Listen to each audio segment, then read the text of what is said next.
Hello friends, कैसे हो? I hope कि आप सभी लोग बढ़िया होंगे। तो मैं आपके लिए आज एक ब्रांड न्यू सीरीज लेकर आया हूँ जो काफी ज्यादा अमेजिंग है और ये नेक्रोमेंसी के ऊपर बेस्ड है। और इसमें हमारा मेन कैरेक्टर नोबल फैमिली से बिलोंग करता है जो खुद एक नेक्रोमेंसर है। और हमारे मेन कैरेक्टर के फैमिली को नेक्रोमेंसर के घराने में सबसे बेस्ट माना जाता है। और हमारे मेन कैरेक्टर का नाम लियोन मार्बस है। तो चलो बिना किसी देरी के वीडियो को शुरू करते हैं। कहानी के शुरुआत में हमें हमारे मेन कैरेक्टर और उसके फादर को दिखाया जाता है, जहां पर हमारे मेन कैरेक्टर के फादर को डेथ की सजा सुनाई थी। देन कहानी सुनाने वाला कहता है हाउस ऑफ मार्बस के डाउनफॉल के बाद यंग लॉर्ड लियोन को काउंट एलन के ऑर्डर पर अपने फादर को जान से मारना पड़ा। और ये है काउंट एलन जो सिल्वेस्टर हाउस का लॉर्ड है और ये मार्बस हाउस का राइवल भी है। और इसी ने ही छल कपट करके हमारे मेन कैरेक्टर के फादर को डेथ की सजा सुनाई है, क्योंकि ये मार्बस हाउस होल्ड से काफी ज्यादा जलता है। और ये इंसिडेंस यंग लॉर्ड लियोन के लिए काफी ज्यादा भयानक था, क्योंकि अपने फादर के खून से ही उसके हाथ रंगे थे। क्योंकि वो फैमिली जिसको नेक्रोमेंसी के घराने में सबसे बेस्ट माना जाता था, उसके पेट्रियार्च आज इस तरह मर चुके हैं, वो भी अपने बेटे के हाथों से। फिर अपने फादर के डेथ के बाद लियोन मार्बस हाउस का अगला पेट्रियार्च बन गया। देन सीन कट होकर हमें अगले दिन सुबह का दिखाया जाता है, जहाँ पर सभी नोबल्स इकट्ठा हुए थे। इसी के साथ हमें लियोन को दिखाया जाता है जो अपने फादर के कुर्सी पर बैठ गया है मार्बस हाउस के नए पेट्रियार्च के रूप में। तभी एक आदमी गुस्से में कहता है सिल्वेस्टर हाउस दिन प्रतिदिन अपने एरिया इन्फ्लुएंस को बढ़ा रहा है, हमें कुछ तो करना चाहिए। और यह कहना मुश्किल है कि कब वो फिर से मार्बस टेरिटरी के ऊपर हमला कर दे। फिर वो मुझ वाला आदमी कहता है यंग लॉर्ड, मैं आपसे ये गुजारिश करता हूँ कि आप हमारे प्रोटेक्शन को स्ट्रॉन्ग करें। फिर येलो हेयर वाला आदमी भी कहता है हाँ लॉर्ड, मैं आपसे विनती करता हूँ कि आप तुरंत अपना मन बना ले लॉर्ड, अब आपको कोई तो एक्शन लेना ही होगा। उन सब की बातें सुनकर लियोन कहता है इससे ज्यादा और कुछ नहीं, तुम सभी लोग थोड़ी देर और पेशेंस रखो, क्योंकि मुझे इसके लिए थोड़ा सा समय चाहिए। इस पर येलो हेयर वाला आदमी कहता है लेकिन लॉर्ड पेट्रियार्च, ये मामला अर्जेंट है और आगे जाकर ये हम सब के लिए परेशानी बन सकती है। इस पर लियोन उनकी एक भी बात नहीं सुनता और वहां से चला जाता है। फिर चलते चलते अपने मन में कहता है मेरे फादर जुइन मार्बस के डेथ के बाद में लियोन मार्बस हाउस मार्बस का पेट्रियार्च बन गया, वो भी 14 साल की उम्र में ही। और हाउस मार्बस को एक समय में नेक्रोमेंसर के एक पावरफुल क्लैन के रूप में माना जाता था, हालांकि वो रेपुटेशन बहुत पहले ही हिस्टोरी के पन्नों में लुप्त हो चुकी है। इसी के साथ चलते चलते अपने मदर और फादर के फोटोज के पास पहुंच जाता है। फादर और मदर, अगर आप जिंदा होते तो आज आप मुझसे क्या करवाते? और ये एक ऐसी सिचुएशन है जिसमें मैं क्या करूं मुझे खुद समझ नहीं आ रहा। और वहां से जाते हुए कहता है मुझे गाइडेंस की बहुत ज्यादा जरूरत है कि कैसे मैं अपने हाउस की ग्लोरी फिर से वापस ला सकूं, आखिर मुझे क्या करना चाहिए। इसी के साथ हमें और एक आदमी की फोटो दिखाई जाती है जिसका नाम वेलान बुआन मार्बस है और ये लियोन का पूर्वज है। फिर लियोन उस फोटो को देखकर कहता है ये हमारे हाउस के फाउंडर है और उनके समय में पूरे कॉन्टिनेंट का एकमात्र नेक्रोमेंसर। ऐसा कहा जाता है कि हमारा क्लैन सबसे पहले फेमस था और हमारा क्लैन बैटलफील्ड में बहुत अच्छा था, इतना कि कोई भी उनका मुकाबला नहीं कर पाता था। फिर हमारे वंश ने और एक फुल फील्ड नेक्रोमेंसर पैदा करने के लिए काफी ज्यादा संघर्ष किया, लेकिन अब हमारी फैमिली पूरी तरह से डाउनफॉल के अंदर जा रही है। यह कहते कहते वो एक रूम के अंदर चला जाता है जहाँ पर 2 किताबें रखी थी और उनमें से एक किताब को हाथ लगाते हुए कहता है ये हमारे वंश का इतिहास है। हमारे फाउंडर मार्बस पेट्रियार्च वेलान मार्बस एक खुद मिथिकल फिगर थे। वह अपने सिर पर एक ही हाथ से कई सारे दुश्मनों को सिर्फ चुटकी बजाते ही खत्म कर देते थे।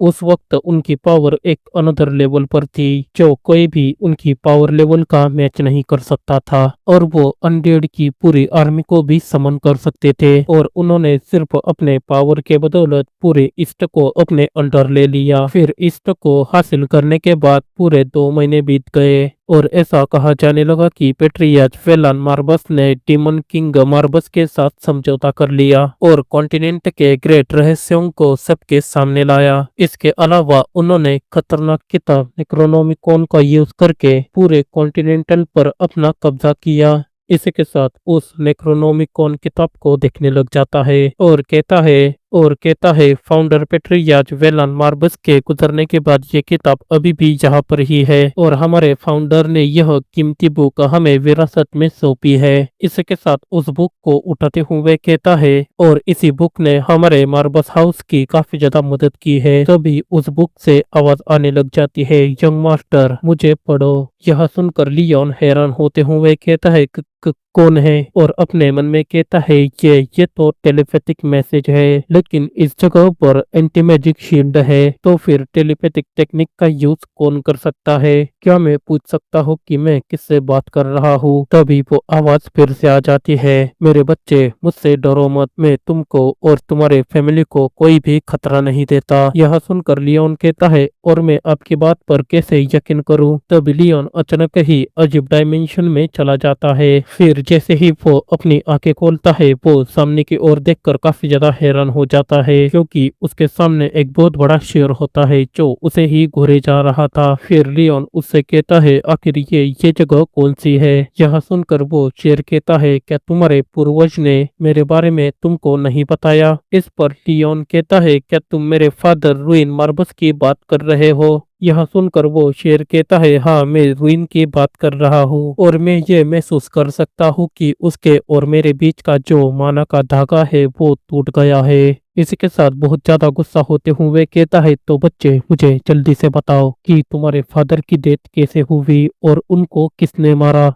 इस पर लियोन कहता है अगर तुम्हारे कहने का मतलब उस आदमी से है जिसने मेरे फादर को मारा, तो वो मैं ही हूँ जिसने अपने फादर को अपने हाथों से मारा, लियोन मार्बस, रुइन मार्बस का बेटा। इस पर वो लायन काफी ज्यादा गुस्सा हो जाता है और अपनी एनर्जी को रिलीज करते हुए कहता है बच्चे मैं तुमसे फिर एक बार पूछूंगा, क्या तुम वही हो जिसने मेरे कॉन्ट्रैक्टर को मार डाला? इस पर लियोन कहता है हाँ, मैं वही हूँ जिसने खुद के फादर को अपने हाथों से जान से मार डाला। यह सुनकर लायन बहुत ही ज्यादा गुस्सा हो जाता है और एक जोरदार दहाड़ लगाकर अपने डेमोनिक एनर्जी का यूज करते हुए लियोन के माइंड को पढ़ने लग जाता है, जहाँ पर वो सबसे पहले लियोन के हाथों को देखता है जो अपने फादर के खून से रंगे थे, और इसी तरह लायन लियोन के माइंड को पूरी तरह से पढ़ लेता है। फिर वो लियोन से कहता है मेरे बच्चे, मैंने देखा कि तुम्हारे सेंसेस पूरी तरह से चले गए हैं और भले ही वो रोप को काटने वाले हाथ तुम्हारे थे, लेकिन इसका यह मतलब नहीं है कि तुम तुम्हारे फादर के हत्यारे हो।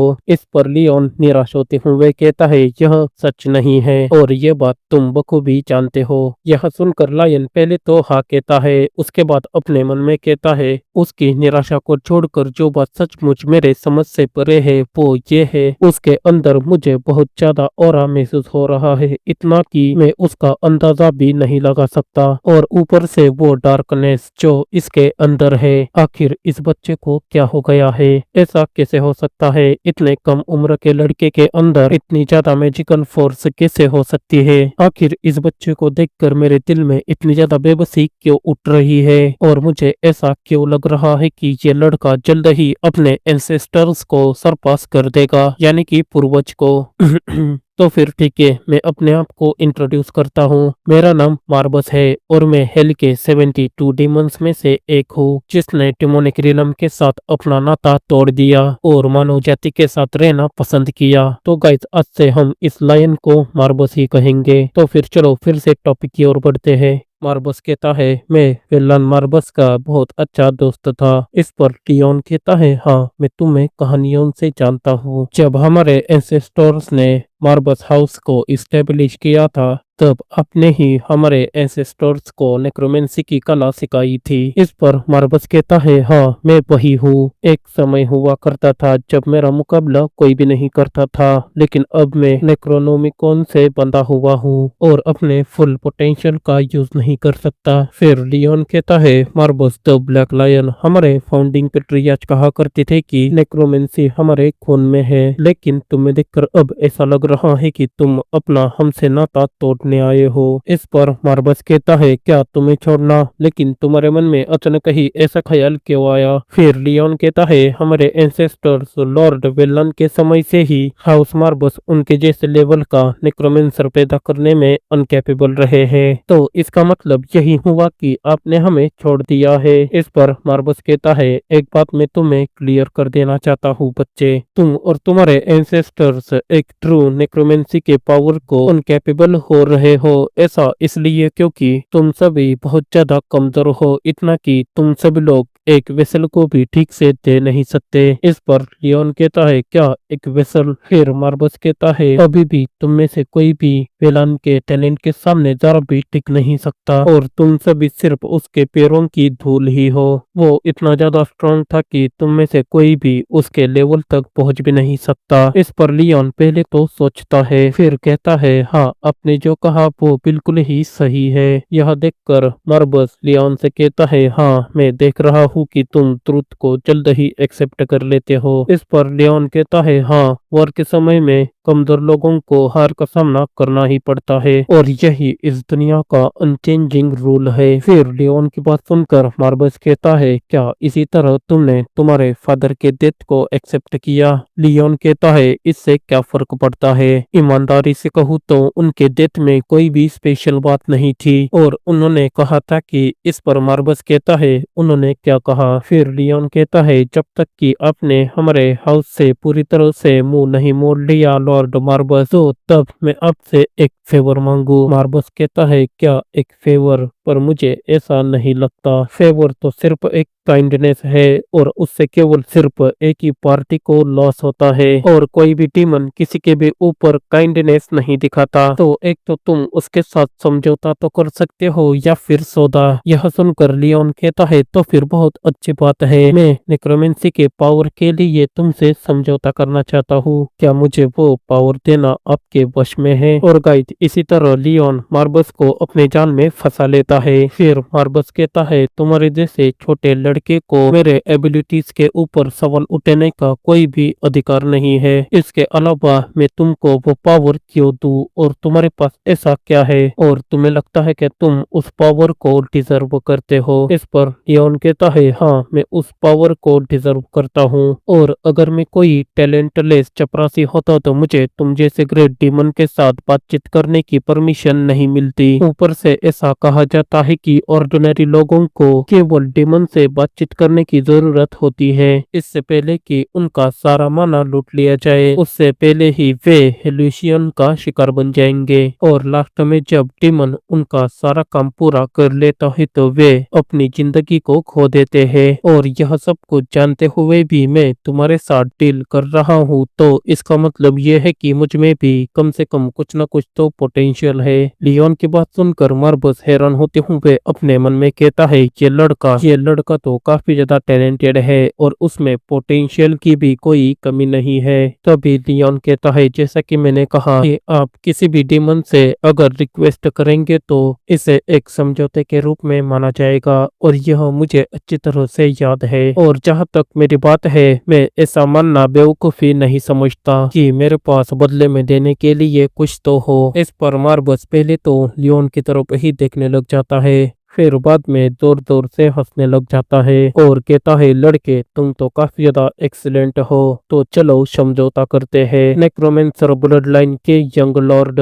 इस पर लियोन कहता है माय लॉर्ड, तो फिर आप मुझे बताइए कि आप मुझसे क्या चाहते हो, मैं आपकी हर एक डिमांड पूरी करूंगा। इस पर मार्बस कहता है तुम्हारी जिंदगी का हर एक पहलू। यह सुनकर लियोन डेविली स्माइल देते हुए अपने मन में कहता है यह सुनकर मुझे राहत मिली, क्योंकि मैं इस तुच्छ जिंदगी का हर एक हिस्सा खुशी खुशी तुम्हें सौंप दूंगा। देन सीन कट कर हमें फिर से मीटिंग का सीन दिखाया जाता है। ये ओल्ड मैन जो लियोन का अंकल है वो कहता है जेंटलमैन, जैसा कि आप सभी के मन में अब बहुत सारे डाउट्स है हमारे करंट पेट्रियार्च लियोन वॉन मार्बस के बारे में, हमारे पास अभी फैसला लेने के लिए बहुत कम समय बचा है और साफ शब्दों में कहूँ तो हमारे पास अभी उतने भी राइट्स नहीं है। क्या मैंने बिल्कुल सही कहा ना? क्या तुम सब मुझसे सहमत हो? इसलिए अब मैं करंट पेट्रियार्च का अंकल होने के नाते ये ऐलान करता हूँ कि मैं अब से हमारे हाउस की सारी जिम्मेदारी लेने वाला हूँ। तो ठीक है, अब तुम सभी लोग इस पर अपनी अपनी राय दे सकते हो। इस पर जैक कहता है, यह देखते हुए कि चॉइस अभी भी छोटा सा एक पिल्ला है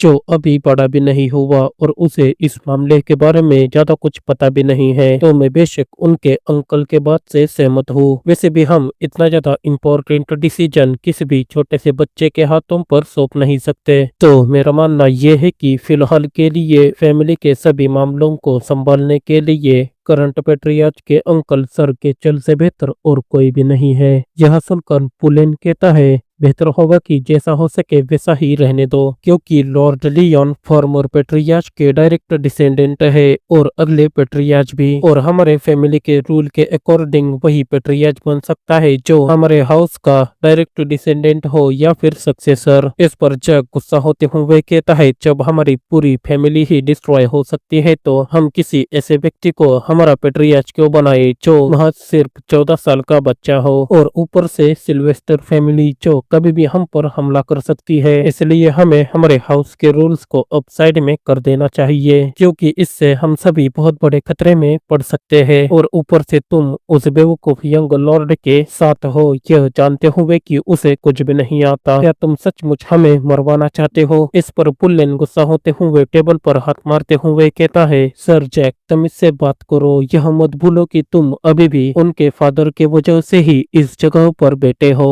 तो इसलिए तुम्हारा यह फर्ज बनता है कि तुम अंत तक लड़ो, न कि गिदड़ों के झुंड की तरह झगड़ा करो। और अपने मन में कहता है, भले ही करंट पेट्रियार्च ने अभी तक अपना फैक्शन गैदर नहीं किया, लेकिन फिर भी मैं ऐसे चुपचाप खड़ा होकर यह सब नहीं देख सकता कि उनके गद्दी के ऊपर कोई और आकर बैठ जाए। इसके साथ फॉर्मर पेट्रियार्च को याद करते हुए कहता है, आप कैसे हमें इन सभी गिदड़ों के चंगुल में छोड़ सकते हो? तभी अंकल कीचल खड़े होते हुए कहते हैं, तुम्हारी राय उतनी भी ज्यादा बुरी नहीं है, और हमारे करंट पेट्रियार्च के पास एक तो लॉयल आदमी है, और यह देखकर मुझे काफी ज्यादा अच्छा लगा। लेकिन तभी पुवेल कहता है, सर कीचल तुम्हारे कहने का क्या मतलब है, साफ साफ कहो। इस पर अंकल कीचल कहता है, भले ही तुम बहुत ही ज्यादा लॉयल हो, लेकिन तुम में जरा भी चतुराई नहीं है, इसलिए बेहतर होगा कि तुम मेरी बात मानो। और पुवेल की ओर जाते हुए कहते हैं, पुवेल मेरे पुराने दोस्त, बेहतर होगा कि तुम मेरी बात मानो,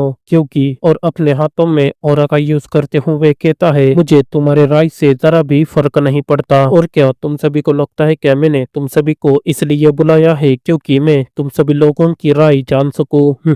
बेवकूफ कही के, मैं तो यहाँ पर अपनी मर्जी से ही काम करूंगा। यह सुनकर पुवेल कहता है, अच्छा तो मुझे अब सब कुछ समझ में आ गया कि चल ये तो तुम्हारा पहले से ही प्लान था, है ना? इस पर अंकल के चल कहता है, हाँ, और बेहतर होगा कि तुम अपना मुंह खोलने से पहले 2 बार सोच लो, क्योंकि तुम्हारी भी फैमिली है। इसी के साथ सभी लोगों से कहता है, सभी लोग हम सिर्फ यहाँ पर एक ही मामले की वजह से गैदर हुए हैं, तो तुम सबके पास केवल 2 ही ऑप्शन है, एक तो मुझे चुनो या फिर करंट पेट्रियार्च को। और पुवेल से कहता है, पुवेल मेरे पुराने दोस्त, बेहतर होगा कि तुम मेरी प्लानिंग में कोई भी बाधा ना डालो, और मैं तो सिर्फ इतना ही चाहता हूँ कि तुम मेरे दिमाग को अपने रास्ते पर चलने दो। यह सुनकर पुवेल अपने मन में कहता है, अगर ऐसा ही होने वाला था तो शुरू से ही मैं उनके खेल का एक प्यादा था। इसके साथ फॉर्मर पेट्रियार्च को याद करते हुए कहता है, मुझे माफ कर देना लॉर्ड रुइन, मैं आपके बेटे को इन सभी गिदड़ों के चंगुल से नहीं बचा पाऊंगा। देन तभी सिनकट हो जाता है और हमें मार्बस को दिखाया जाता है जो लियोन से कहता है, बच्चे सब कुछ ठीक है सिवाय एक बात के, समझौते के ऑब्जेक्शन में इस चेंजिंग के साथ मेरी पावर्स लिमिटेड कर दी है और मैं अपने फुल पोटेंशियल का यूज नहीं कर सकता, तो यह बात ध्यान में रखना।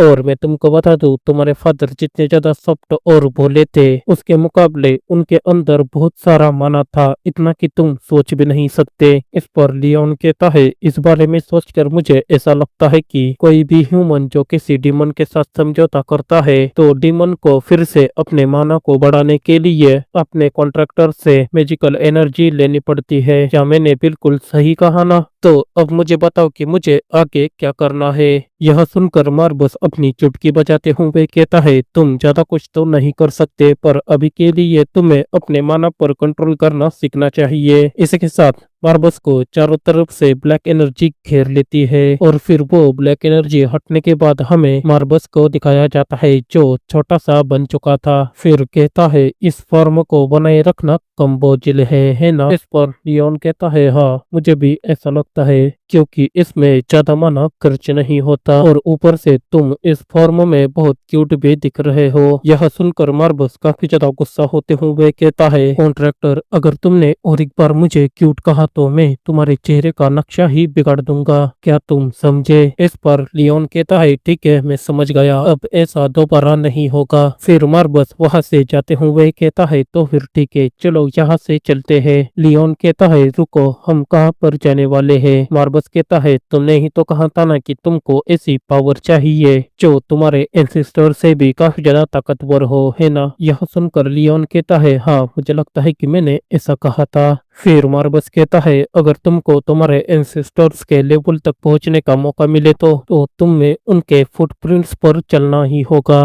लियोन कहता है, हाँ मैं इसे जरूर करूंगा। मार्बस कहता है, तो फिर ठीक है चलो तुम्हारे एंसेस्टर्स के हिडन टेम्पल की ओर चलते हैं, लेकिन वहां जाने से पहले एक बात ध्यान में रख लो, वो जगह बहुत ही ज्यादा खतरनाक है और वहां पर तुम्हारी जान भी जा सकती है, तो क्या फिर भी तुम मेरे साथ चलोगे? इस पर लियोन कहता है, आखिर तुम मेरे इरादों पर इतना ज्यादा सवाल क्यों उठाते हो? लियोन की बात सुनकर मार्बस पहले तो कुछ नहीं बोलता और वहां से जाते हुए कहता है, यंग कॉन्ट्रैक्टर अगर तुम खुद को मेरे पीछे चलने में कैपेबल समझते हो तो मैं तुमको जरूर लीड करूंगा। देन कुछ समय बीत जाता है, वे लोग चलते चलते जंगल में पहुंच जाते हैं। फिर लियोन इधर उधर देखते हुए मार्बस से कहता है, ये तो मार्बस हाउस का मिस्टीरियस फॉरेस्ट है। इस पर मार्बस कहता है, हाँ बिल्कुल सही, लेकिन ये फॉरेस्ट उन लोगों के लिए एक छिपा हुआ भूल भुलैया है जो आपके ब्लड लाइन से बिलोंग नहीं करते। लियोन कहता है, मेरे फादर ने कहा था कि मुझसे इस फॉरेस्ट में सिर्फ राइटफुल पेट्रियाज ही कदम रख सकता है, लेकिन मुझे जो बात अजीब लगती है वो यह है कि अगर यह प्लेस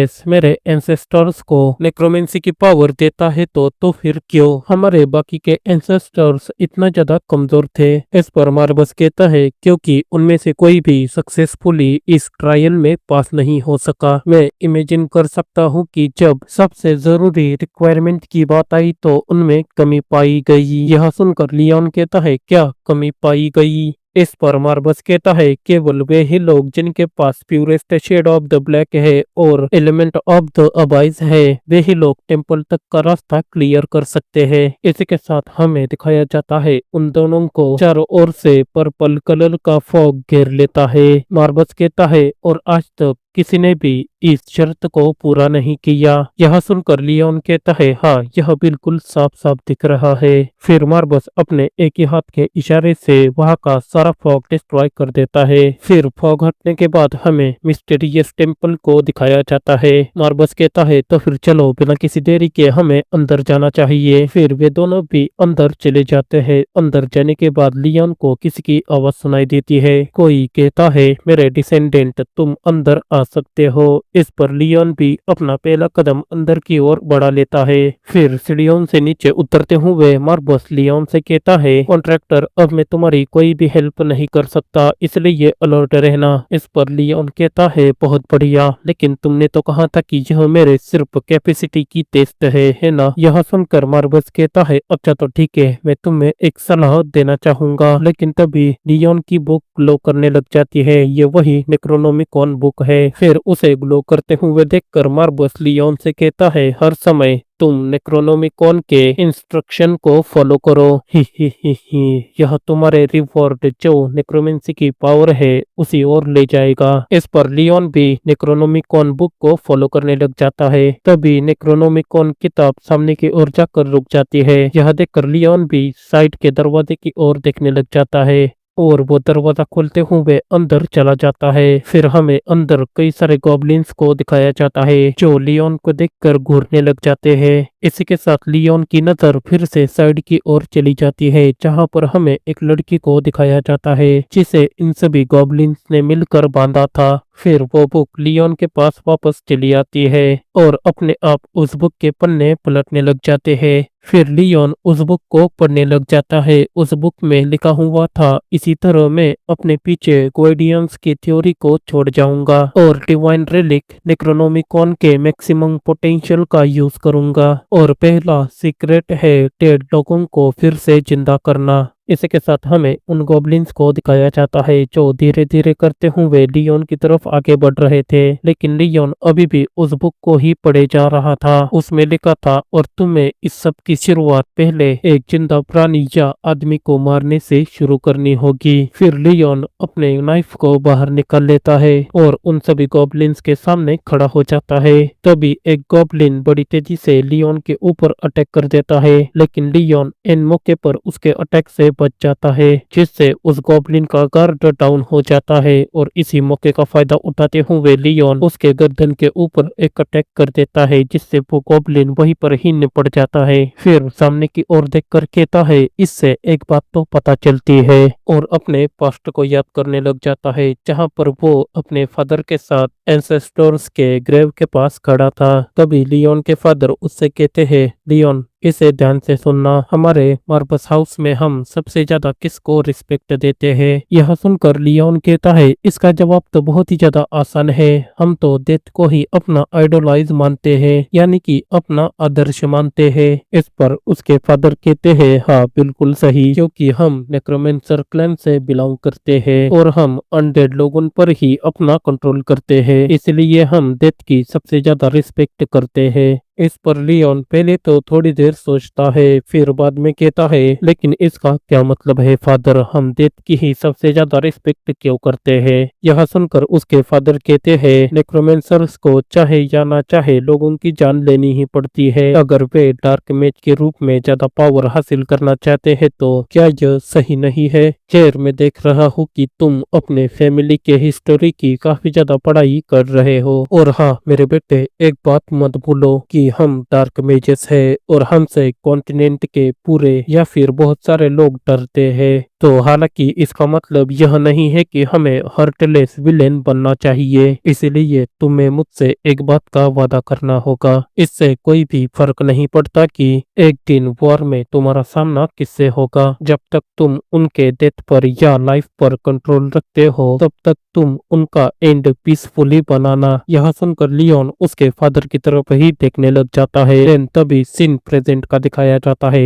लियोन अभी भी अपने फादर की बातों को याद कर रहा था। फिर इसी मौके का फायदा उठाते हुए वे सभी गॉब्लिन्स लियोन को चारों ओर से घेर लेते हैं। फिर उन सभी को देखकर लियोन अपने मन में कहता है, मुझे इन सभी गॉब्लिन्स के रीढ़ की हड्डियों पर निशाना लगाना होगा, वो भी सटीक तरीके से, क्योंकि सबसे बेहतर तरीका यही है, और इससे गॉब्लिन्स को ज्यादा दर्द भी नहीं होगा और वे लोग आसानी से मर जाएंगे। और तुरंत ही एक गॉब्लिन को मार देता है। फिर लियोन की इतनी फुर्ती देखकर मार्बस अपने मन में कहता है, ऐसा लगता नहीं कि इस बच्चे ने स्वॉर्ड चलाने की ज्यादा प्रैक्टिस की है, और फिर भी उसने गॉब्लिन के रीढ़ के हड्डी पर बिल्कुल सटीक निशाना लगाया। क्या ये महज एक कोइंसिडेंस था या फिर ये बच्चा एक गॉड गिफ्टेड टैलेंटेड है?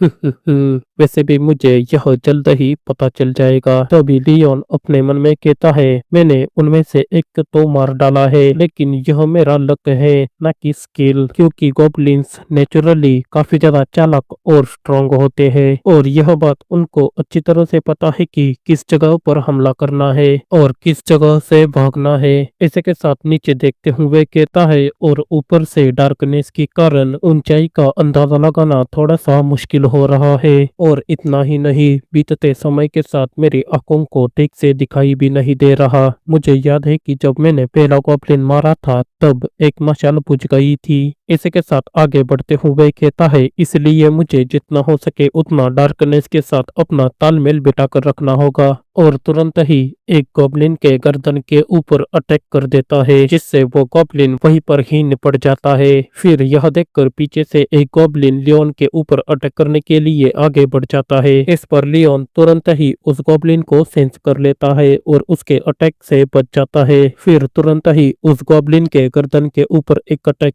कर उसका भी काम निपटा देता है। इसके साथ हफ्ते हफ्ते हूपे अपने मन में कहता है, अब मेरी आंखें डार्कनेस के आदी हो चुकी है और अब मुझे क्लियरली दिखाई भी दे रहा है, लेकिन मेरा डैगर बहुत ही ज्यादा डैमेज हो चुका है। वैसे भी पुराने डैगर से और कितनी उम्मीद की जा सकती है। जैसे ही वो ऊपर देखता है, ऊपर एक गॉब्लिन लियोन के ऊपर अटैक करने के लिए काफी ज्यादा करीब पहुंच चुका था, लेकिन लियोन अपने डैगर को गॉब्लिन के ऊपर फेंक देता है। यह देखकर मार्बस हैरान होते हुए कहता है, क्या उसने अपने वेपन को फेंक दिया? इसके साथ हमें दिखाया जाता है लियोन के वेपन फेंकने के वजह से उस गॉब्लिन का ध्यान भटक जाता है। फिर इसी मौके का फायदा उठाते हुए लियोन जंप लगाकर स्वॉर्ड को पकड़ लेता है और उस गॉब्लिन के पेट के आर पार कर देता है और वो गॉब्लिन भी वहीं पर ही निपट जाता है। तभी वो लड़की लियोन से कहती है, प्लीज मुझे जल्दी से बचाओ। इस पर लियोन भी उस लड़की के तरफ जाने लग जाता है और उसकी सारी रस्सियां खोलते हुए कहता है, क्या तुम ठीक हो? इस पर वो लड़की कहती है, मेरी जान बचाने के लिए मैं हमेशा आपकी थैंकफुल रहूंगी।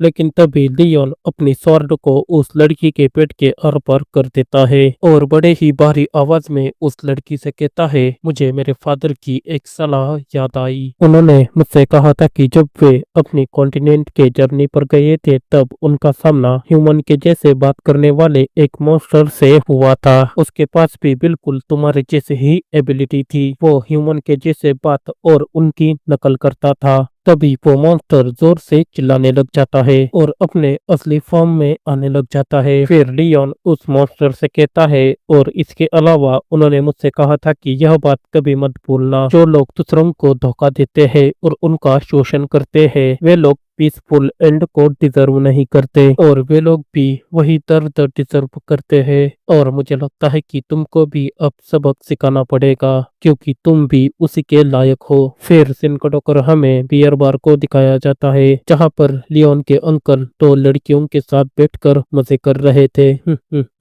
लास्ट में मेरा समय आ ही गया, अब ज्यादा समय नहीं है जब मार्बस हाउस मेरे मुट्ठी में होगा। इस पर रेड ड्रेस वाली लड़की कहती है, हाँ माय लॉर्ड, आपने बिल्कुल सही कहा और कौन नहीं चाहेगा कि आपके जैसा जेंटलमैन मार्बस हाउस होल्ड का हेड बने। फिर दूसरी लड़की कहती है, हाँ यह इनक्रेडिबल से कम नहीं है सर केचल। मैंने कभी नहीं सोचा था कि आप अपनी बात मनवाने के लिए सिल्वेस्टर हाउस होल्ड का इस्तेमाल करेंगे। तो गाइस अब आपको सब कुछ समझ आ गया होगा कि लियोन के अंकल ने ही फैमिली हेड बनने के लिए लियोन के फादर को जान से मार डाला और वो भी सिल्वेस्टर हाउस होल्ड के साथ मिलकर, जो उनके फैमिली का राइवल है। फिर रेड ड्रेस वाली लड़की कहती है, टॉप पर पहुंचने के लिए एनिमी हाउस के साथ डील करना, ऐसा कदम सिर्फ एक असली आदमी ही उठा सकता है। इस पर किचल कहता है, हा लड़की तुम मेरी बहुत ज्यादा ही चापलूसी कर रही हो, लेकिन मुझे लगता है कि मुझे कुछ समय तक और उन गिनोने सिल्वेस्टर्स के सामने झुकना होगा। वैसे भी कौन ये चाहेगा कि वो छोटा लड़का लियोन मार्बस हाउस होल्ड को संभाले जबकि उसे कुछ भी नहीं आता, और दूसरी ओर मैं हूँ जिसे सब कुछ आता है। वैसे भी यहाँ पर किसी की हिम्मत भी नहीं मुझे मना करने की, क्योंकि मैं ही फैमिली का हेड बनने के लिए सबसे ज्यादा वर्ती हूँ। देन फिर हमें जैक को दिखाया जाता है जो किचल से कहता है, सर केचल, हमें लियोन का कुछ ना कुछ तो करना ही होगा क्योंकि हमारे टेरिटरी के लोग उसके फादर के लिए काफी ज्यादा लॉयल हैं। तो मुझे लगता है कि उसको पहले निपटा देना चाहिए, नहीं तो आगे जाकर वो हमारे लिए बहुत बड़ी प्रॉब्लम क्रिएट कर सकता है। इस पर सर केचल कहता है, जहाँ तक उस लड़के की बात है तो मुझे इस मामले को ज्यादा कॉम्प्लिकेट बनाने की कोई भी जरूरत नहीं है, और जैसा कि तुमको पता है डेढ़ आदमी कोई भी कहानी नहीं बताता और उसका लड़का भी। इस पर जैक कहता है, आपने बिल्कुल ही ठीक कहा सर केचल, मुझे लगता है कि हमारे फाउंडिंग पेट्रियार्च ने ही अनडेड लोगों की बात सुनी थी और उनके बाद ऐसा कोई भी नहीं जो अनडेड लोगों की बात सुन सके, क्योंकि वो ही हमारे फैमिली के सबसे स्ट्रॉन्गेस्ट नेक्रोमेंसर थे और उनकी जाने के बाद हमारे हाउस में ऐसा दूसरा कोई पैदा भी नहीं हुआ। तो फिर यह जाम हमारे अगले पेट्रियार्च सर केचल के नाम। सभी लोग चीयर्स करो। इसी के साथ उनकी पार्टी फिर से शुरू हो जाती है। देन सीन कट होकर हमें सिल्वेस्टर हाउस को दिखाया जाता है, जहाँ पर पेट्रियाच काउंटर एलेन सभी लोगों से कहता है, मुझे यकीन है कि हाउस मार्बस को अपने अंडर लाने के लिए मेरी प्लानिंग पूरी तरह से और स्मूथली चल रही होगी, है ना। इस पर एक से कहता है, हाँ माय लॉर्ड, कि चल मार्बस हमारे प्लानिंग का पहले से ही एक मोहरा है, तो अब सिर्फ हमें इंपीरियल हाउस होल्ड से परमिशन चाहिए हाउस मार्बस पर हमला करने के लिए और उनके साथ वॉर करने के लिए। यह सुनकर काउंट हंसते हुए कहता है, वे बेवकूफ कहीं के, उनको लगता होगा कि हम उनके साथ अब वॉर नहीं करेंगे, लेकिन उनको क्या पता हम उनको पूरी तरह से डिस्ट्रॉय करने वाले हैं। तभी एक से कहता है, माय लॉर्ड, आप तो सचमुच काफी ज्यादा इनक्रेडिबल हो और आपके बजाय यह काम और कोई भी कर नहीं सकता। फिर काउंट केचल के फोटो को उठाते हुए कहता है, इस बेवकूफ का नाम ही केचल है ना। यह सोचना कि हाउस मार्बस की सदियों पुरानी हिस्टोरी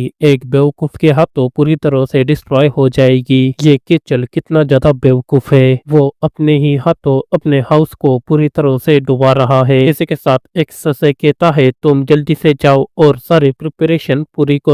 इस पर एक्स कहता है, ठीक है, मैं समझ गया माय लॉर्ड। फिर उनके जाने के बाद काउंट हंसते हुए कहता है, पहले तो फादर, फिर उसके बाद उसका बेटा। मैं उसके बेटे को अपने हाथों से जान से मार डालना चाहता हूँ। फिर सीन कट होकर हमें टियन को दिखाया जाता है, जो अपने मन में कहता है, जैसे मैंने इस मॉन्स्टर को मारा यहाँ पर पूरी तरह से अंधेरा हो गया और यहाँ की सभी मशाले भी बुझ गई। देन कुछ समय बीत जाता है, लियोन सारी मशाले लगा देता है। तभी मार्बस बहुत ही ज्यादा खुश होते हुए लियोन से कहता है, इनक्रेडिबल, और उसके ऊपर छलांग लगाते हुए कहता है, मैंने अपने पूरे जिंदगी में तुम्हारे जैसा पागल कॉन्ट्रैक्टर पहले कभी नहीं देखा। इसी के साथ वे दोनों भी नीचे गिर जाते हैं। फिर मार्बस कहता है, मुझे यकीन है कि अगर तुम अपने दिमाग का और भी ज्यादा इस्तेमाल करोगे तो तुम एक बड़े और के झुंड को भी अकेले ही निपटा सकते हो। और वो लड़की भले ही ह्यूमन के भेष में थी, लेकिन फिर भी वो थी तो एक मॉन्स्टर ही, लेकिन फिर भी तुमने उसे बड़े आसानी से पहचान लिया और उसको जान से भी मार डाला। फिर लियोन उसे अपने से दूर करते हुए कहता है, लेकिन फिर भी अगर पॉसिबल हो सके तो मैं ऑर्क से सामना नहीं करना चाहूंगा, क्योंकि मुझे बताया गया था कि ऑर्क ह्यूमन जाति को बड़े ही खराब नजरों से देखते हैं और वे ह्यूमंस को जरा भी पसंद नहीं करते, तो मेरे लिए यही अच्छा होगा कि मैं उनसे मुकाबला ना करूं। इस पर मार्बस कहता है, कोई बात नहीं, लेकिन मुझे एक बात समझ नहीं आ रही है कि तुमने उस मॉन्स्टर को कैसे पहचाना। आखिर तुम्हें कैसे पता चला कि वो लड़की एक मॉन्स्टर है। इस पर लियोन कहता है, इसका जवाब बहुत ही ज्यादा सिंपल है। जैसे जैसे मैं यहाँ के मॉन्स्टर्स को मार रहा था, वैसे वैसे यहाँ की मशालें बुझ रही थी और आखिर में सिर्फ एक ही मशाल बची थी। तभी मार्बस कहता है, हाँ बहुत बढ़िया, अब आगे बोलो। फिर लियोन कहता है, और जब हमने इस जगह पर पहली बार कदम रखा था, तभी मुझे रियलाइज हो गया था कि यहाँ पर जल रही मशालों का कलर पहली मशालों से काफी ज्यादा अलग था। उनकी लपटें ग्रीन कलर की थी, इसलिए मुझे यहाँ पर कुछ तो अजीब लग रहा था, क्योंकि मैंने हर एक मॉन्स्टर्स को जान से मार डाला था और जैसे ही मैं उन गॉब्लिन मॉन्स्टर्स को मार डालता था, तब मशालें अपने आप बुझ जाती थी। फिर मैंने एक मशाल को नोटिस किया जो अभी भी चल रही थी और इसी बात से मुझे रियलाइज हो गया कि यहाँ पर और एक मॉन्स्टर जिंदा बचा है और जब तक वो मॉन्स्टर मर न जाए मैं आगे नहीं बढ़ सकता था। फिर लियोन से मुंह से यह सब बातें सुनकर मार्बस हैरान होते हुए अपने मन में कहता है, आखिर ये लड़का कितना ज्यादा इंटेलिजेंट है। ये महज सिर्फ 14 साल का है, लेकिन इसका दिमाग बहुत ज्यादा तेज है और जब किसी व्यक्ति की जान मुश्किल में हो तो उसे उस सिचुएशन के बारे में समझना काफी ज्यादा मुश्किल होता है और ऐसी सिचुएशन में ज्यादातर लोग फेल हो जाते हैं, लेकिन फिर भी लियोन ने ऐसी सिचुएशन को बड़ी आसानी से सॉल्व किया और उन सभी मॉन्स्टर्स को बड़ी आसानी से मारकर अपने आप को बखूबी साबित कर लिया, वो भी बिना किसी हिचकिचाहट के। मुझे तो ऐसा लगता है कि उसके पास बहुत ज्यादा माला भंडार से भी और कुछ है। तो क्या ऐसा हो सकता है क्या वो अभी भी अपनी पावर्स को हाइड कर रहा हो? ही यह कितना ज्यादा इंटरेस्टिंग है।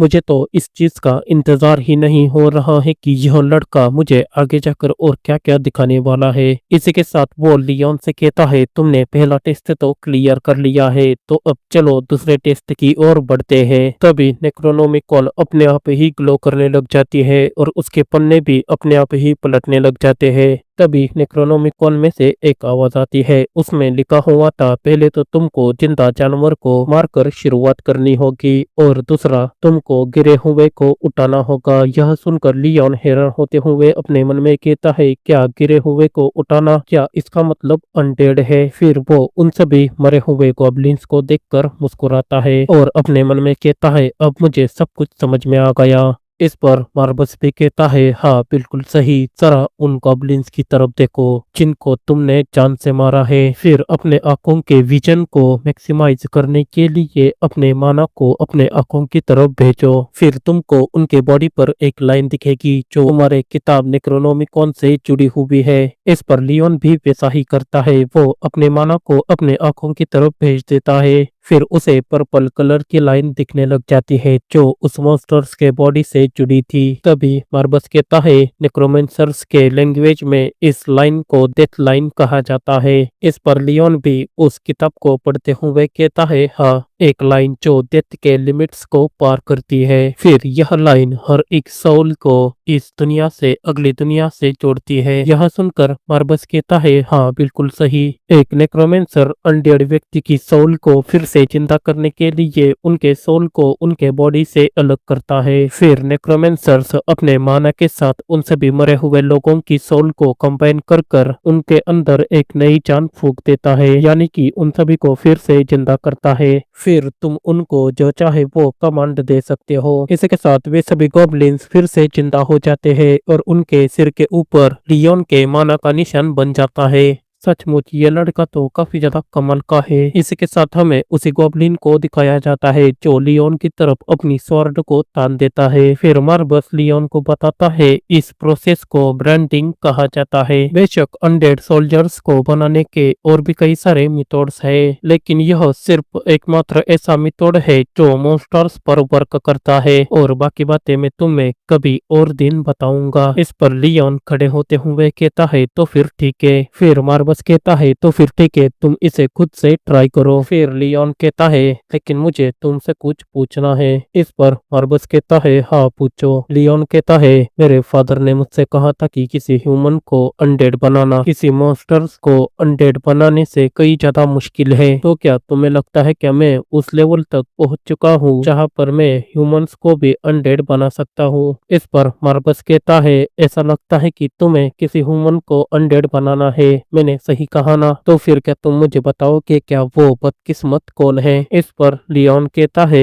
मेरा अंकल केचल मार्बस। सभी सीन कटोकर हमें लियोन के अंकल को दिखाया जाता है जो अभी भी पार्टी कर रहा था। फिर अंकल केचल कहता है, फॉर्मर पेट्रियाज यानी कि मेरा बड़ा भाई बहुत ही ज्यादा बेवकूफ था, लेकिन अब उसके जाने के बाद मेरी जिंदगी बहुत ही ज्यादा स्मूथली चल रही है और अब तो हमारी जिंदगी में मजे ही मजे है। तुम क्या सोचते हो जैक? इस पर जैक कहता है, हाँ जैसा आप कहे वैसा, लेकिन हमें अब करंट पेट्रियाज लियोन को भी निपटाना चाहिए क्योंकि वो आगे जाकर हमारे लिए परेशानी क्रिएट कर सकता है। इस पर अंकल के चल कहता है, उस लड़के को मार डालना कोई बड़ी बात नहीं है, इसीलिए चिंता की कोई बात नहीं। हा हा हा, तो फिर क्या देख रहे हो, चलो अपना गिलास उठाओ और जी भर कर पियो। तभी वो बिल्डिंग पूरी तरह से हिलने लग जाती है और वे लोग जिस टेबल पर बैठे थे वे टेबल बीच में से ही टूट जाता है। फिर दूसरे ही पल अंकल केचल हैरान होते हुए कहता है, आखिर यहाँ पर क्या हो रहा है? फिर वो लड़की भी कहती है,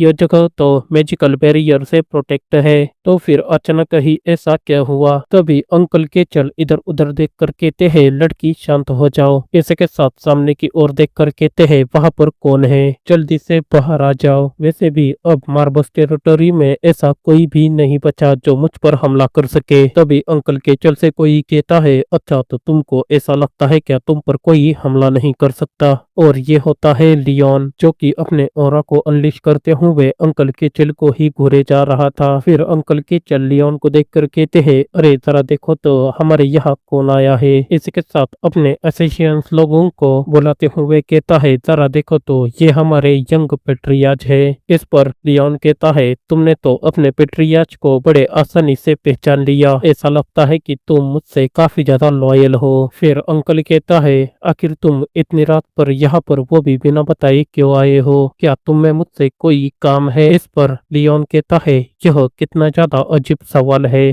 क्या टेरिटरी के लॉर्ड को अपने प्रजा से मिलने के लिए किसी रीजन की जरूरत होती है, और किसी जागीरदार से तो बिल्कुल भी नहीं। यह सुनकर अंकल के चल कहता है, अच्छा तो अब मुझे सब कुछ समझ में आ गया कि तुम यहाँ पर क्यों आए हो। तो फिर मैं सीधा मुद्दे पर आता हूँ। क्या तुम्हें लगता है कि तुम पेट्रियार्च बनने के लायक हो, या फिर तुम काफी ज्यादा घबरा गए हो क्योंकि तुम्हें लगता है कि मैं तुम्हारे पोजीशन को छीन लूंगा। वैसे भी अब तुम यहाँ पर आकर बहुत बड़ी गलती कर चुके हो, और तुम्हें बचाने के लिए यहाँ पर मेरा बड़ा भाई यानी कि तुम्हारा फादर भी नहीं है। इस पर लियोन पर्दे को हटाकर अंदर आते हुए कहता है, मेरे प्यारे अंकल, मैं अब खुद को प्रोटेक्ट कर सकता हूँ। फिर अंकल के चल कहता है, अच्छा तो ऐसा है क्या, लगता है कि तुम्हें अपने आप पर बहुत ज्यादा भरोसा है।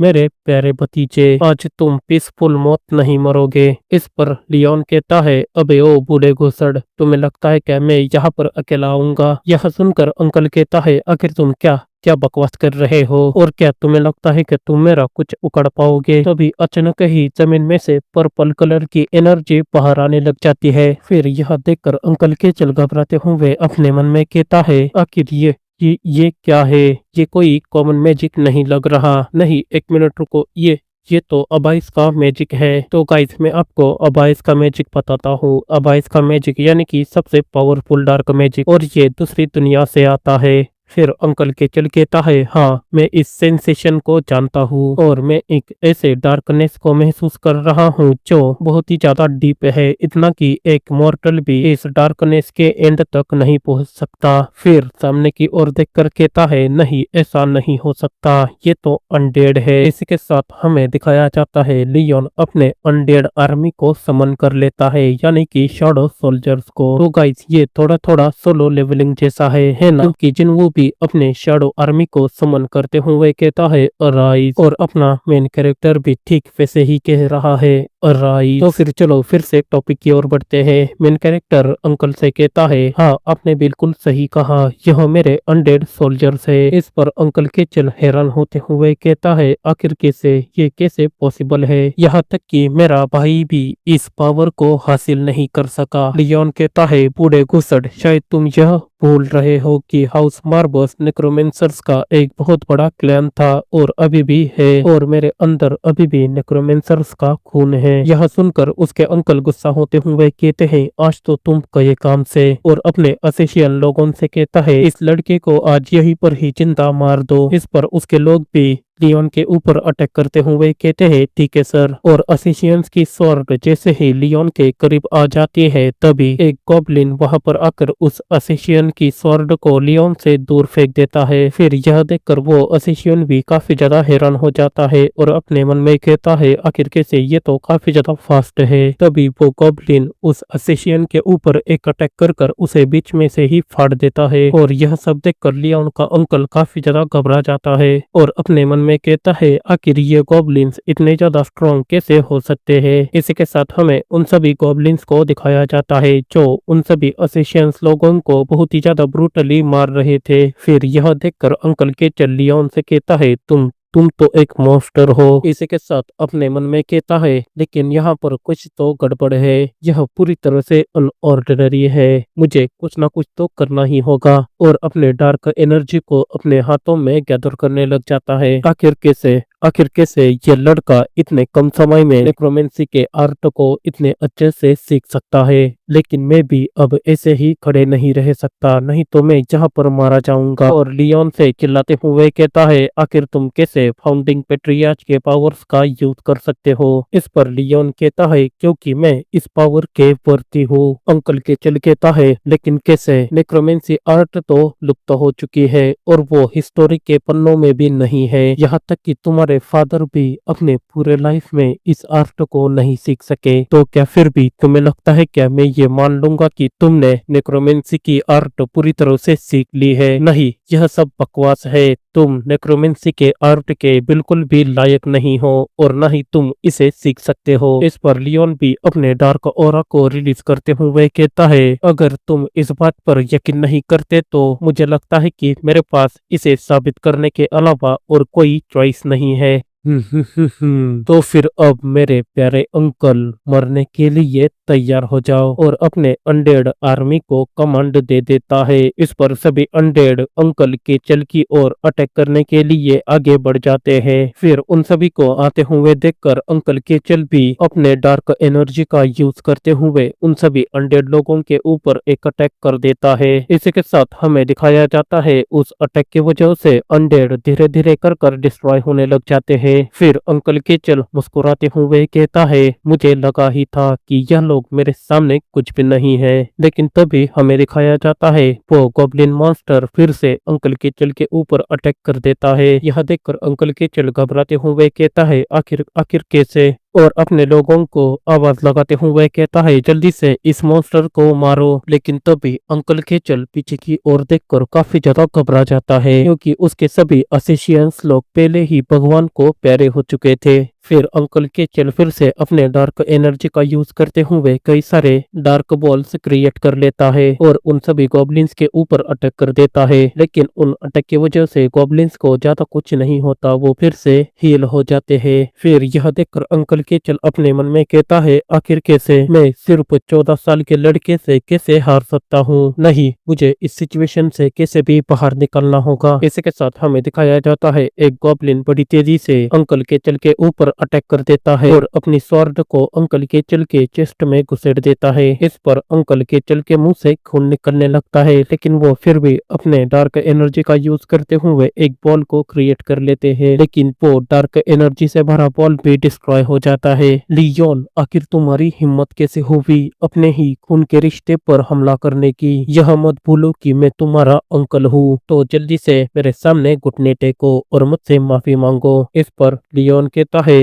मुझे याद है कि एक बार मैंने मेरे फादर के साथ कॉन्टिनेंट के हिस्टोरी पर किताब पढ़ी थी। उसमें जीता हुआ और हारा हुआ दोनों थे, पर समय बीतने के साथ साथ पास्ट की ठंडी निगाहें उन दोनों को अलग कर देती है। इस पर अंकल केचल कहता है, लड़के क्या तुम मुझे लेक्चर देने की कोशिश कर रहे हो? फिर लियोन कहता है, नहीं, मैं भी अभी तक इन शब्दों को समझ नहीं पाया, क्योंकि मुझ में फीलिंग्स नहीं है और मैं कोई भी इमोशंस महसूस नहीं करता। लेकिन उस किताब से मैंने एक बात सीखी कि जीतने वालों को हमेशा हारने वालों की मदद करनी चाहिए और उन्हें माफ कर देना चाहिए। और आपने मेरे फादर के पीठ में छोरा खूब कर जीत हासिल की थी, लेकिन अब समय पूरी तरह से बदल गया है। इस पर अंकल केचल कहता है, अपना मुंह बंद रखो। फिर लियोन कहता है कि चलो मार्बस, मैं तुम्हें इतनी आसानी से अलविदा नहीं कहूंगा, बल्कि मैं तो तुम्हें हर एक कदम पर तकलीफ दूंगा और मैं इस दिन को हमेशा तुम्हारे हार के रूप में याद रखूंगा। और अपने सभी अनडेड को ऑर्डर देता है, इस खिलौने को बिल्कुल भी जिंदा मत छोड़ना। इस पर वे सभी अनडेड भी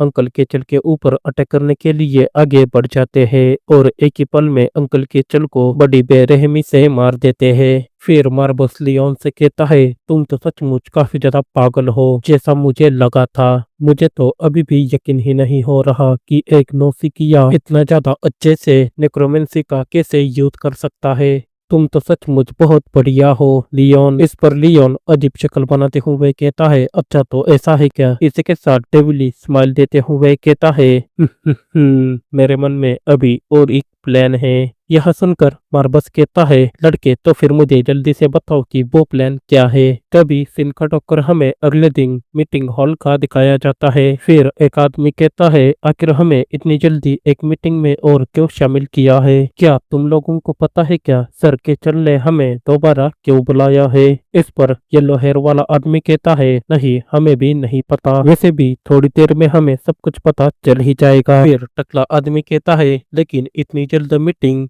मुझे ठीक नहीं लग रहा। क्या ऐसा हो सकता है क्या हाउस सिल्वेस्टर ने हमसे गद्दारी की हो और उन्होंने वो कॉन्ट्रैक्ट सर केचल से भी तोड़ लिया हो? इस पर ये आदमी कहता है, नहीं, सिल्वेस्टर हाउस इतना भी ज्यादा बेवकूफ नहीं है, क्योंकि उन्हें अच्छे से पता है कि अगर वे लोग एग्रीमेंट को तोड़ देंगे तो दो ग्रेट हाउसेस में लड़ाई शुरू हो सकती है। वैसे भी हमसे लड़ाई फिर से शुरू करने से पहले उन्हें मेजेस्टी से परमिशन लेनी होगी। इस पर येलो हेयर वाला आदमी कहता है, हाँ, तुमने बिल्कुल सही कहा। तो गाइज, मेजेस्टी यानी कि इंपेरियल पैलेस का लॉर्ड किसी भी सिचुएशन से गुजरने से पहले हमें सर केचल से बात करनी होगी, क्योंकि वे अगर एक बार हाउस मार्बस के पेट्रियाज बन जाएंगे तो हमारी परेशानी बहुत ही ज्यादा कम होगी और हमारे सभी डाउट्स भी क्लियर हो जाएंगे। तभी लियोन दरवाजा खोलकर अंदर आ जाता है और अपने कुर्सी की ओर जाने लग जाता है। उसे जाते हुए देखकर येलो हेयर वाला आदमी अपने मन में कहता है, आखिर इसका क्या मतलब है? यह मीटिंग तो सर केचल ने बैठाई थी, तो फिर लियोन यहाँ पर क्या कर रहा है? आखिर ये यहाँ पर किस मकसद से आया है? फिर लियोन उन सभी की तरफ देखकर कहता है, हाँ, जैसा कि मुझे लगा ही था, तुम सभी के चेहरे को देखकर ऐसा लग रहा है कि तुम मेरी जगह पर मेरे अंकल को देखना चाहते हो, है ना? लेकिन अनफॉर्चुनेटली मेरे अंकल इस मीटिंग को ज्वाइन नहीं करेंगे। मेरे कहने का मतलब है मेरे अंकल अब से कोई भी मीटिंग में शामिल नहीं होंगे। इस पर ये आदमी कहता है, माय लॉर्ड, क्या मैं आपसे पूछ सकता हूँ कि आपके कहने का क्या मतलब है? फिर लियोन कहता है, मेरा अंकल मर चुका है। यह सुनकर सभी लोग काफी ज्यादा हैरान हो जाते हैं। फिर लियोन कहता है, और मेरे हाथ इसके गवाह है। तो क्या तुम में से किसी को कुछ कहना है? इस पर हमें सभी लोगों को दिखाया जाता है जिनके चेहरे के रंग ही उड़ चुके थे लियोन की बात सुनकर। फिर येलो हेयर वाला आदमी चिल्लाते हुए कहता है, लॉर्ड पेट्रियाच, आप क्या कह रहे हो? मैं आपसे रिक्वेस्ट करूंगा कि आप हम सभी को ठीक से एक्सप्लेन करें। यह सुनकर लियोन कहता है, आपके चेहरे के तो पूरे एक्सप्रेशन बिल्कुल ही चेंज हो चुके हैं, लेकिन ऐसे एक्सप्रेशन मैंने मेरे फादर के डेथ के बाद आपके चेहरे पर नहीं देखे थे। तो मैं इसका क्या मतलब निकालूं? क्या आप भी अंकल के चल के साथ मिले? इस पर दूसरा आदमी कहता है, आप भले ही पेट्रियाज हो, लेकिन हमारे भी आपके ऊपर कई सारे एहसान हैं। यह सुनकर लियोन उस आदमी को घूर कर देखने लगता है। फिर बाद में कहता है, मेरा अंकल केचल मार्बस एक गद्दार था। वो मेरे फादर के खिलाफ होकर सिल्वेस्टर हाउस होल्ड के साथ जुड़ गया और उसने हमारी सभी इंफॉर्मेशन भी सिल्वेस्टर हाउस होल्ड को दी। यहाँ तक कि उसने मेरे पोजीशन को भी छीनने की कोशिश की और मुझे जान से मार डालने की। और ऊपर से तुम सभी लोग मेरे अंकल यानी कि गद्दार को प्रोटेक्ट करने की कोशिश कर रहे हो। तो मैं इसका मतलब क्या निकालूं? क्या तुम लोग भी गद्दार हो? इस पर येलो हेयर वाला आदमी अपने मन में कहता है, हमें सर केचल ने ही यहाँ पर बुलाया था, लेकिन अभी सर केचल के बदले लियोन यहाँ पर है और वो दावा कर रहा है कि सर केचल मर चुके हैं। तो क्या ऐसा हो सकता है? क्या लियोन ने सचमुच ही सर केचल को मार डाला हो? इसी के साथ हमें टकले आदमी को भी दिखाया जाता है जो दांत पीसते हुए अपने मन में कहता है, ये कितना ज्यादा अजीब है, इस छोटे से लड़के ने उस बूढ़े आदमी को मार डाला। तभी दूसरा आदमी घबराते हुए अपने मन में कहता है, यह समय सर केचल के बारे में चिंता करने का नहीं है। लियोन महज 14 साल का है, लेकिन फिर भी उसने सर केचल को मार डाला, वो भी बिना किसी मदद के। तो साफ साफ कहूँ तो इसका मतलब यह है कि हमें इस वक्त हमारी ही चिंता करनी चाहिए। इसी के साथ वो लियोन से कहता है, यंग लॉर्ड, मुझे कभी भी सर केचल के ऊपर जरा भी शक नहीं हुआ, लेकिन आप कह रहे हो कि उसने गद्दारी की है। आखिर सर केचल की हिम्मत कैसे हुई आपके साथ गद्दारी करने की? अच्छा हुआ कि आपने उसे जान से मार डाला। यह सुनकर येलो हेयर वाला आदमी अपने मन में कहता है, ये तो बहुत बड़ा दोगला है, लेकिन मुझे भी अब लियोन के साइड पर जाना होगा, क्योंकि सर केचल को मारना, वो भी बिना किसी मदद के, ऐसा लगता है कि लियोन के पास कोई पावरफुल मैजिक आ चुका है। इसी के साथ वो लियोन से कहता है, यंग लॉर्ड, हमें नहीं पता था कि उस बूढ़े नेवले ने आपके खिलाफ इतनी घिनौनी साजिश रखी थी। इस पर लियोन उससे कहता है, अपना मुंह बंद रखो। भले ही तुम मुझसे कह रहे हो कि तुम मेरे अंकल के साथ नहीं हो, लेकिन फिर भी तुमने यानी कि तुम सब ने क्राइम किया है, और वो ये है कि अपने ही घर के गद्दार को ना पहचानना। यह सुनकर ये आदमी अपने मन में कहता है, मुझे तो ये समझ ही नहीं आ रहा है कि हम इस सिचुएशन से कैसे निकले। तभी टकला आदमी हिचकिचाते हुए कहता है, आपने सही कहा यंग लॉर्ड, लेकिन अभी भी यह साबित नहीं हुआ कि सर केचल गद्दार थे या नहीं। क्या आपके पास ऐसा कोई प्रूफ है? इस पर लियोन उन सभी को देखकर कहता है, लगता है कि तुम सभी को प्रूफ चाहिए, है ना? तो फिर ठीक है, मैं तुम्हें प्रूफ दूंगा। फिर लियोन अपने नेक्रोमेंसी के पावर्स का यूज करते हुए सभी अनडेड आर्मी को समन कर लेता है। यह देखकर टकला आदमी घबराते हुए कहता है, ये तो इम्पॉसिबल है। फिर येलो हेयर वाला आदमी कहता है आखिर ये कैसे हो सकता है, ये सभी तो अनडेड है। तभी हमें अनडेड सर के चल को भी दिखाया जाता है जो चिल्लाते हुए बाहर आ जाता है। फिर यह देखकर ये आदमी हैरान होते हुए कहता है क्या यंग लॉर्ड ने हमारे हाउस के पुराने मैजिक को ढूंढ लिया जो लुप्त हो चुका था। फिर लियोन अनडेड के चेल मार्बस से कहता है क्या तुम अपने सभी क्राइम्स को एक्सेप्ट करते हो जो तुमने आज तक किए हैं। तभी वो आदमी फिर से चिल्लाते हुए कहता है आखिर ये कैसे पॉसिबल है, क्या तुमको ऐसा करने में जरा भी शर्म नहीं आई। तभी लियोन उससे कहता है अपना मुंह बंद रखो और अपने सभी अनडेड आर्मी को उनके ऊपर अटैक करने के लिए आगे भेज देता है। यह देखकर वो येलो हेयर वाला आदमी घबराते हुए कहता है सभी लोग जल्दी से यहाँ से भागो। फिर वो ग्रीन कपड़ा वाला आदमी टकले आदमी से कहता है आखिर तुम अभी भी यहाँ पर ही क्यों खड़े हो, जल्दी से भागो। लेकिन तभी एक ही पल में उस टकले आदमी का सिर धड़ से अलग हो जाता है। यह देखकर ग्रीन कपड़ा वाला आदमी काफी ज्यादा घबरा जाता है, लेकिन तभी उसे और एक आवाज सुनाई देती है प्लीज मेरी मदद करो। फिर वो जैसे ही पीछे देखता है वो और भी ज्यादा घबरा जाता है क्योंकि उसकी तरफ रेंगते हुए येलो हेयर वाला आदमी आ रहा था और उससे कह रहा था प्लीज मेरी मदद करो, और उसके दो पैर कट चुके थे। फिर वो जैसे ही ऊपर देखता है हमें दिखाया जाता है उसके सामने लियोन आ जाता है और उससे कहता है मैंने तुमसे कहा था ना कि मेरी बात पूरी सुनो। फिर सर के चल को उसके सामने खड़ा कर देता है और सर के चल से कहता है कि चल मार्बस मैं तुमसे और एक बार पूछता हूँ क्या यहाँ पर कोई ऐसा है जो तुम्हारे साथ मिला हो। इस पर अनडेड के चल कहता है हाँ ये सभी मेरे ही साथ है और हम सभी ने मिलकर तुम्हारे फादर को धोखा दिया और उनको जान से मार भी डाला और वो भी तुम्हारे हाथों से। यह सुनकर लियोन कहता है हाँ अब सब बात क्लियर हो चुकी है। तभी येलो हेयर वाला आदमी चिल्लाते हुए कहता है प्लीज यंग लॉर्ड हम पर दया दिखाओ। हाँ यंग लॉर्ड प्लीज हम अपना क्राइम एक्सेप्ट करते हैं। टकला आदमी भी कहता है हाँ प्लीज यंग लॉर्ड हमें अपने वफादारी साबित करने का और एक मौका दीजिए। लेकिन तभी वे सभी अनडेड गॉब्लिन्स उन सभी को जान से मार डालते हैं। फिर लियोन अपने सभी अनडेड आर्मी को ऑर्डर देते हुए कहता है अब बस बहुत हुआ। इसी के साथ अपने नेक्रोनोमिकॉन बुक को बंद करते हुए कहता है मैं मार्बस हाउस का पेट्रियार्च हमारे हाउस की लुप्त हो चुकी नेक्रोमेंसी आर्ट फिर से हमारे मार्बस हाउस में इस्टेब्लिश करता हूँ। फिर थोड़ी देर बाद हमें उन सभी लोगों की लाशें दिखाई जाती है। फिर लियोन साइड में खड़े आदमी से कहता है मुझे सर पुलेन कहाँ पर है जल्दी से बताओ। तभी वो आदमी जो लियोन से चुप कर बैठा हुआ था वो हिचकिचाते हुए कहता है वेल मुझे लगता है कि उनने काल को ट्री में डाला है। इस पर लियोन कहता है तो फिर मुझे जल्दी से रास्ता दिखाओ। वो आदमी कहता है ठीक है माय लॉर्ड। फिर वे दोनों वहां से जाने लग जाते हैं और जाते जाते काल कोठरी के दरवाजे के पास पहुंच जाते हैं। फिर लियोन दरवाजा खोलते हुए उन सभी लोगों से कहता है अगर तुम सभी लोग हमारे हाउस को छोड़कर जाना चाहते हो तो जा सकते हो, लेकिन एक बात ध्यान में रखना तुम लोगों के साथ आगे जो होने वाला है उसके लिए मैं जिम्मेदार नहीं रहूंगा। इसी के साथ लियोन वहां से अंदर चला जाता है। फिर लियोन के जाने के बाद वे बचे हुए सभी लोग काफी ज्यादा घबरा जाते हैं और अपने आप में बातें करने लग जाते हैं कि अब हम क्या करें। देन सीन कटोकर हमें सिल्वेस्टर हाउस के पेट्रियार्च काउंट एलन को दिखाया जाता है। तभी उसके पास एक आदमी आकर उसको लेटर देते हुए कहता है ये लेटर आपके लिए आया है। इस पर काउंट एलन भी उस लेटर को लेकर उसे पढ़ने लग जाते हैं। फिर मुस्कुराते हुए कहते हैं बहुत बढ़िया, ऐसा लगता है कि इंपीरियल हाउस ने भी हाउस मार्बस से अपना मुंह मोड़ लिया है। यह खबर तो सचमुच बहुत बढ़िया